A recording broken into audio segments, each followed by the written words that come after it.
like banning rock concerts for us is like banning a McDonald's concert. The drug dealers are the problem, not just music scene. Today, my friends, it's not just Toronto, it's not just Ontario, it's not just Canada. The entire world is watching us here today at Nathan Phillips Square. We are here to show them, and please don't ever forget this, we are here to show them that we are a responsible community. No thugs, no drugs, no attitude. Definitely, definitely. And just in case any of the folks do not know, there's a word that defines our community. It's 4 words actually. It is plur, peace, love, unity, and respect. That's what we are about. That's what we're here to show the world that the rave community is about. So today you're here with a very strong message. The message is that we're citizens of this city, that we want to be taken seriously, that we want the freedom to live in our culture. And we're going to watch what you do in those chambers. You're there to serve us, and you better listen to us. I believe the police overextend their authority with demands for excessive private security and personally profit from it. And they get away with it by exaggerating or lying about the numbers of guns and drugs they claim to have seized at your parties. Do not let the media dumbly repeat their alarmist messages and terrify your poor old parents. Representing Toronto's hardcore scene and one of the promoters, one of the DJs of the iDance rally, Anabolic Frolic. How does it look to you today? It looks amazing. It's really exciting. I was on stage looking at the crowds, give me chills. Gives me chills just to think about it right now, yeah. Would you say this is probably one of the most important events that you've ever played? Absolutely. And probably one of the most important events there ever was in our city and in our country. What would you say to the people around the world viewing this about raves in general and the people who go to them? I think Toronto's leading by example. A lot of people from all over the U.S. are looking to us for hope, just to show that we're not going to get steamrolled, and we're going to stand up for our rights. Thanks, Frolic.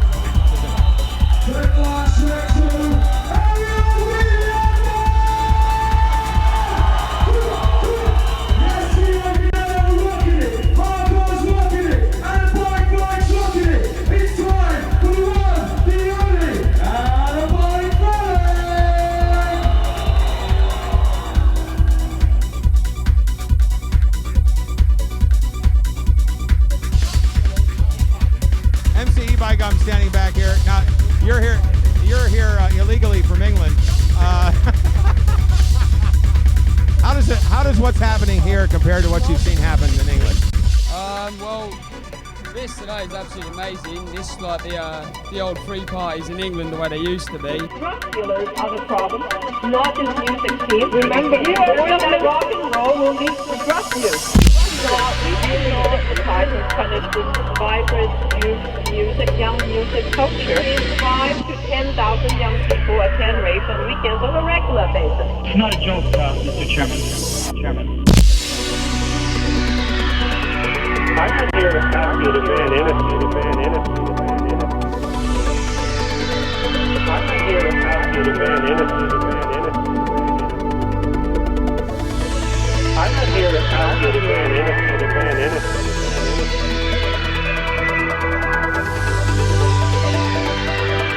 I was one of the people who said that, hey, if we can put these under a controlled atmosphere, maybe they'll be safe. And I said, let's give it a try. One of the things about the rave scene, and we all know, but we want everyone else to know, is the fact that we are totally and completely non-discriminatory. We invite everybody to be part of our scene. We worship the differences that each other has in this scene.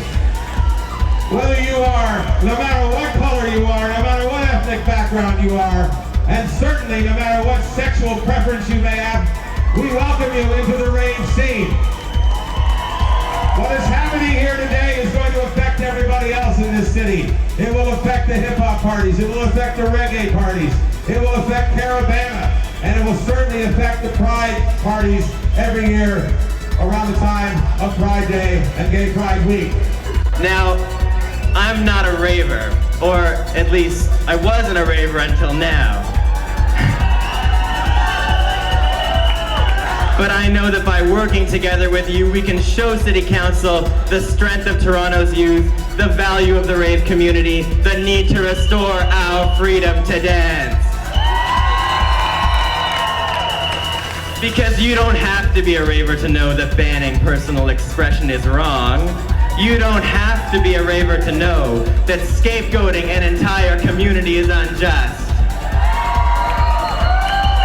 You don't have to be a raver to know that discriminating against the culture is unacceptable. You don't have to be a raver to know that the youth of Toronto will not stand for this kind of persecution. I will wear my cape. I will wear a mask. You can wear your hair any color you like. You can wear your funky color pants. And you can go out and party hardy. And you can do it on city property. Any property you choose. Just stay away from the cigarettes, stay away from the alcohol, stay away from the crack cocaine, and if you do it, I won't judge you, I will just love you. But on November 13th, we go to the polls, and I would like you all to create Melvin's worst nightmare, because Melvin's not well, the politicians are not doing it right, and it's all about peace, love, unity, and respect. And the politicians got no respect. The politicians need to go to the washroom. They need to get in a shower. They need to clean themselves up. They need to change their dirty underwears. And they need to get off the pot, get off the crack, and get down to a rave. And then they'll politician right. Okay, we're talking to Derek Carter from Chicago, who's here in Toronto for the iDance rally. What does this mean to Chicago? I mean, why here? Why are you here? Because they asked me to come and show, you know, so we can show a little solidarity, a little support for all the scenes around. Kids who just want to have a good time and, you know, not hurt anybody. It's all victimless. And we've had our problems in Chicago as well, which I don't think anyone came together in time to sort of at least put a voice down or say that there was something, you know, other than what they just railroaded through. So it's good to be able to come out and support, hang out, plus it's a party. And it's all right, you know, and I'm not at home. So there you go. What kind of regulations have there been implemented in Chicago? They got some new rule on the books where if you're caught even DJing, like they have this sort of wide-sweeping legislation where if you're like a promoter or DJing or a sound man even at a party that's considered an illegal rave, you can be fined up to $10,000, which is like, you know, that's a bit annoying. You know, I don't want a $10,000 fine. Now, are there legal raves that happen in Chicago? They're legal events, but for the most part, they all have to be shut by 2. Do you look to Detroit and their recent Detroit Electronic Music Festival as a possibility of something happening around the world in various cities like Chicago and Toronto? It's hard to say because I didn't go, so I don't know exactly. I mean, I've only heard things. I didn't get a chance to view it firsthand. But I suppose like something like that, as good as it is, what it really does is it allows people to come together and gets a forum going for ideas, opportunities, and just like allows people to just hang out and realize that, you know, we can get together and everything can be okay. So I suppose even taking that sentiment on the road is a good thing. Thank you, Derek. You know what? 8 years ago, 200 people got together in a warehouse not very far from here, and now look at us, hey? There are a lot of us here. And you know what? Our parties are 17,000 strong now. You know, it's about time that the city and the police listen and be willing to work with us. I mean, we're the most willing people in the world, the easiest to get along with. I mean, we love to have fun, and the police should really be there working with us. We understand that tomorrow, up there in City Council, tomorrow they're going to rescind the ban, which means they're going to lift the ban on raving on city property. Now I'm hoping they do that. Without information, we're forced underground, which is what parents and authorities should really be worried about. Inform yourselves and everyone else too. Don't give them a reason to crack down on you. Peace. From the city, Kenny Glasgow! Brothers and sisters.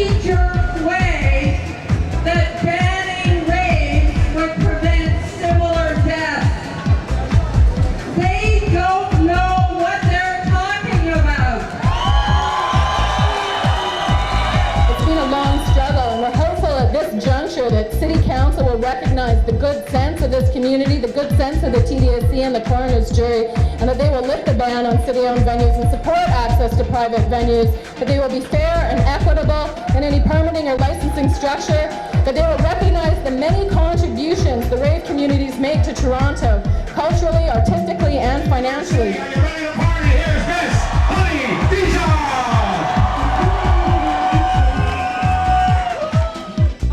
With Miss Honey Dijon from New York City. Have you ever played Toronto to a crowd like this? Never 20,000 people. The closest I've come to is 10, but 20 is like doubling my pleasure, so it was incredible. It was incredible. It was so much fun. Even for 30 minutes, I got such a rush. It was great. The response was absolutely extraordinary to what you were playing. Well, thank you. I try to, music is the most important thing and it's foremost, so whenever I can have a good communication with the audience, it just makes me want to play better and better and give them more and more. So, thank you is all I can really say. The DJ as rock and roll artist in the electronic music age is something that's being talked about an awful lot. I think we've seen that with you here today.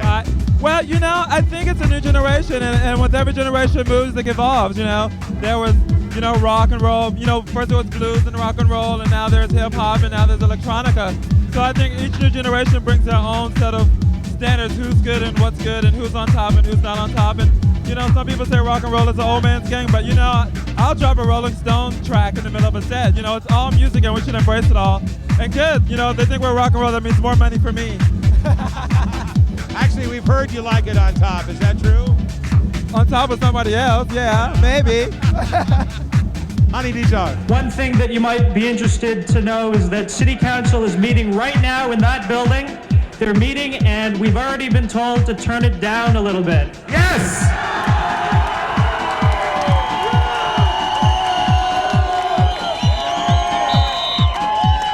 So they can hear us. They do know we're here. They do hear what we're telling them. And while we may have to turn the sound on the stereo down a little bit, we can't turn you guys down. So make a lot of noise!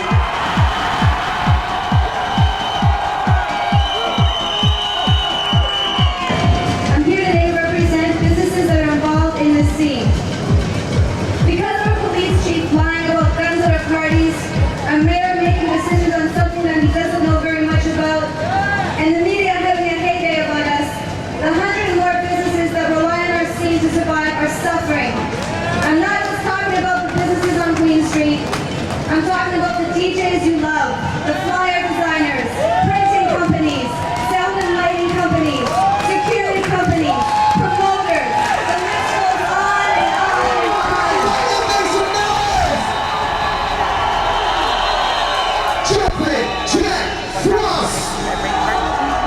Rave parties, yes. So you were quite aware of what rave parties were when you approved this protocol? No, not when I approved.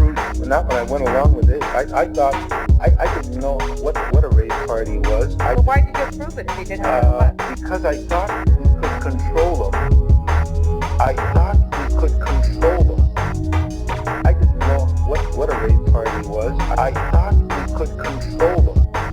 I didn't know what a rave party was. I thought we could control them. When I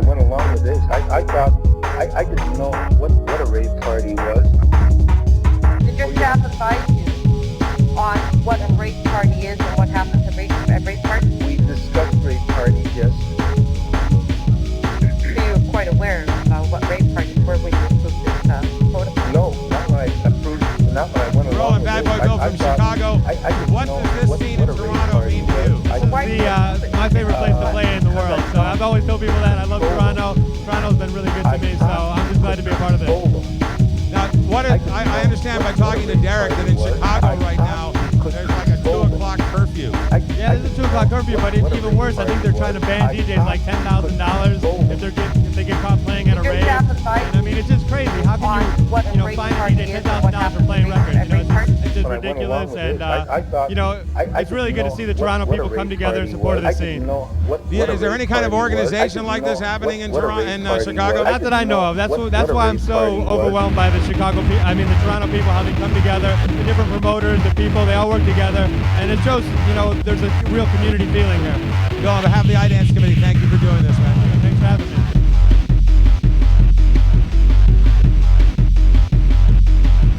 What ward are you? I'm Ward 14 up in Scarborough.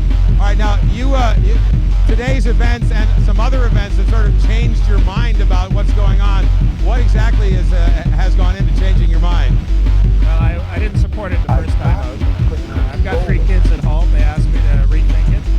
I looked at it very meticulously, looked at all the issues. I think the process has been one that's been very progressive in that all sides got down to talk about it. And, the fact that we had a process, the fact that there was protocols in place, the fact that this thing has happened today has convinced me that, it's a reality. They're here to stay. If we have it in a controlled environment in which everyone's agreed to, I think it can work. Thank you very much. Who wants to ban raves in Toronto? Okay, come on. Who can party better than young people of Toronto? Wow!